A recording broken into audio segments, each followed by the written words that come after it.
Servus, Freunde. Howdy, partner. What? What are you? Birdie Num Num. Buddy? Birdie Num Num. Buddy, it's not The Party with Peter Sellers. It's Party by Govind Nihalani. Oh. I'm just gonna go.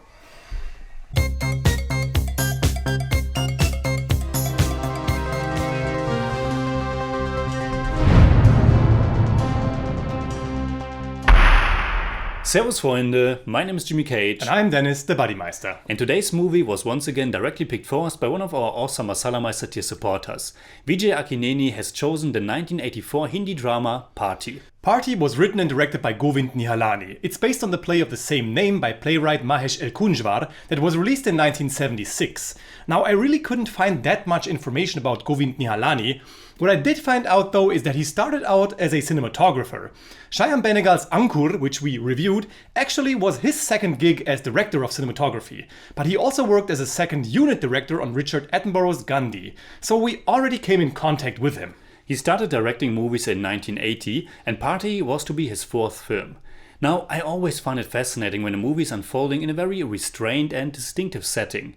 Party is one of those movies. Apart from the beginning that introduces almost all important characters separately, it is completely set at that titular party. It is set in one location, a big house with a nice garden, and it takes place on only one evening, almost happening in real time. I too have a soft spot for movies that do that play out in this compartmentalized way. I always get a special feeling, a special vibe from it. You really get to know the characters, you become a part of the event. There's just something genuinely interesting about a big social event that brings many different people together and to observe how things are developing and then escalating, how emotions are boiling over, how different viewpoints are clashing, how personal relationships are coming into the crossfire. Yeah, so I think this movie is pretty much what you expect it to be. There's a party, lots of people are coming, there's going to be a lot of talking, discussing, and there's probably going to be some issues. It's not an easy watch though, especially if you don't know the language and are reliant on the subtitles. There are so many different characters, and if you aren't familiar with some of the actors' other movies,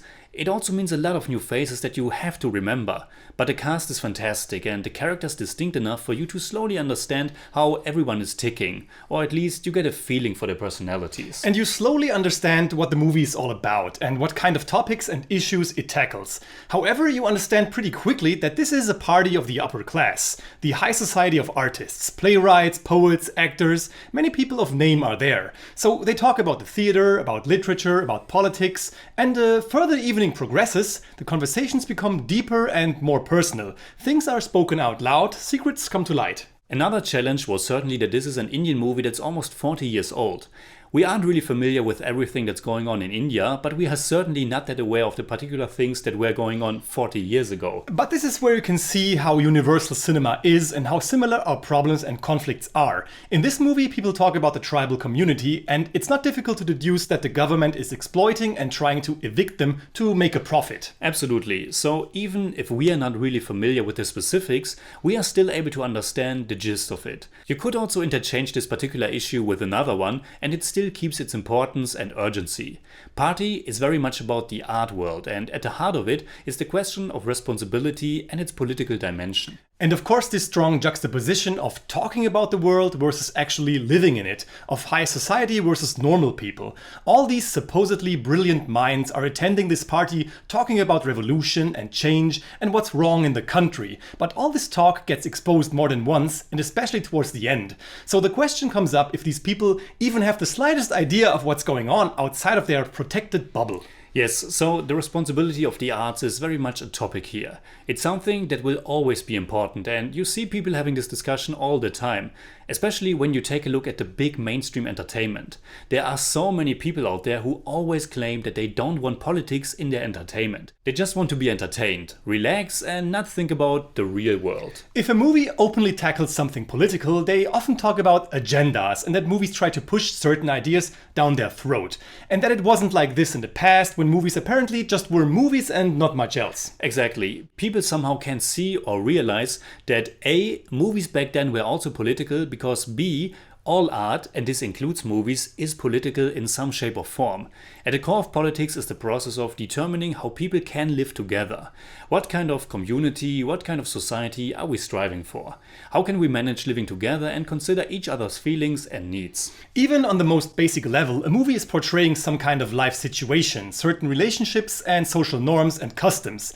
And just by doing that, there is a political component to it, even if we don't immediately recognize it as such. Party, of course, doesn't hide anything. It poses this question about the responsibility of art very aggressively, and it also points out social hypocrisy and this bourgeois guilt. And embedding all these topics into conversations about just these topics exposes everything. It's quite a clever way to unwrap a story. But you of course do need good dialogue, good characters, and a calm and steady direction. And good actors, obviously. And Party has all of that. It's certainly a good thing that Mahesh Elkunchwar, the author of the original play, was involved in the making of the movie. The dialogue is polished, the characters are sharp, and although the direction is anything but striking, there are some beautiful shots full of depth and meaning that underscore the emotions and feelings in a profound way. I loved how the relations between some of the characters are unveiled, how just a tiny little glance or a gesture is able to reveal something about one or two characters. And of course it's also great how some of them, take Divakar Barve in his conversation with Damayanti for example, kind of break at some point and just get things off their chest, how things suddenly become existential. Some of these people are just empty and dead inside, but they only talk about it in private and never in public. I think it's especially the women who leave a lasting impression. Rohini Hattangadi is fantastic. She plays Mohini, the unhappy, neglected wife of Divakar Barve, whose first words at the party are that she is drunk. She brings a lot of drama and emotion to the party. She's kind of the bone of contention for a lot of things happening there. There's also the daughter of Damayanti, Shona, who has decided that she wants to raise her child alone and that she doesn't want to agree to an arranged marriage. Deepa Sai's piercing eyes and her damnation of Damayanti are still making rounds in my mind. And we also have Vrinda, played by Gulan Kripani, who is confronting everybody and trying to get people out of their comfort zones. She really lights things up. Kripani actually only acted in this one movie and that's it. Interesting. On the other side of the acting spectrum, we have Amrish Puri, Manohar Singh, KK Raina, Om Puri and Naziruddin Shah. Although the last two keep us waiting, especially Naziruddin. I was wondering when Om Puri and Naziruddin Shah would appear, because the party was already in full motion and yet there was no sight of them. I was thinking the same thing. I saw their names in the opening credits and was kind of waiting for them to get to this party. Om Puri's Avinash then appears in the final act of the movie and he's actually the reason why the discussion about art and politics come to a head. This whole sequence is my personal highlight of the movie. I was glued to the screen. Where does moral start? What responsibility do you have? Can you make art just for the art's sake? And while I loved that scene and so many others that dig deep in philosophical matters, it also reminded me of what's happening there. The talking and talking without really acknowledging the things that happen around them and without taking some kind of stand. We also learn more about Amrit, who is talked about throughout the whole party. And since I was still waiting for Naziruddin to appear, there were only two options left. Either the young Naziruddin Shah looked so different that I just didn't recognize him yet, or that he is Amrit, and of course he is. The last shots of the movie are really powerful, bringing all the guilt and responsibility right into your living room. It's a powerful ending, a final punch to the gut of all those elitists who like to drink their whiskey and blabber about God and the world. Yes, one last thing I wanted to mention is that there's also this other party going around, the party of Damayanti's son. It's a nice juxtaposition to the big party with the Western music that we are also very familiar with. But I'm not exactly sure what the meaning of this contrast is supposed to be. Is it the young people's ignorance about what's going on? Is it to show that their dancing and celebrating is maybe more honest than all the talking to justify one's own hypocrisy? I thought about that too, and I'm no smarter. Maybe it's supposed to show that the overly intellectual party and the vintage dance party lead to the same result. You can talk all night or you can dance all night. The people out there who are fighting injustices in the field, in this case Amrit, don't care. They're still going to die if you stay neutral, if you only talk or dance. So, what would we say in German about Party? Party ist wie ein brodelnder Vulkan, der immer wieder Lava spuckt und schlussendlich ausbricht.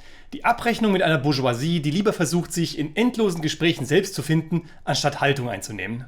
I give Party 8 out of 10. It's more like 7.8, but I don't do that. For me, it's 9 out of 10. It's more like 8.5, but I don't do that either.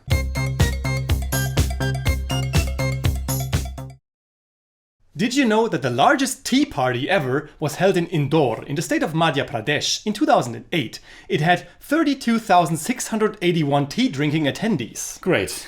So, what are your thoughts about party? Leave a comment. You can hit me up on Twitter, Instagram, Letterboxd and also on Patreon, simply at the Jimmy Cage. And you can hit me up on Twitter at the Buddymeister. And if you enjoyed this episode, please give us a thumbs up, share, subscribe, whatever you like. And make sure you hit that bell for all we have to tell.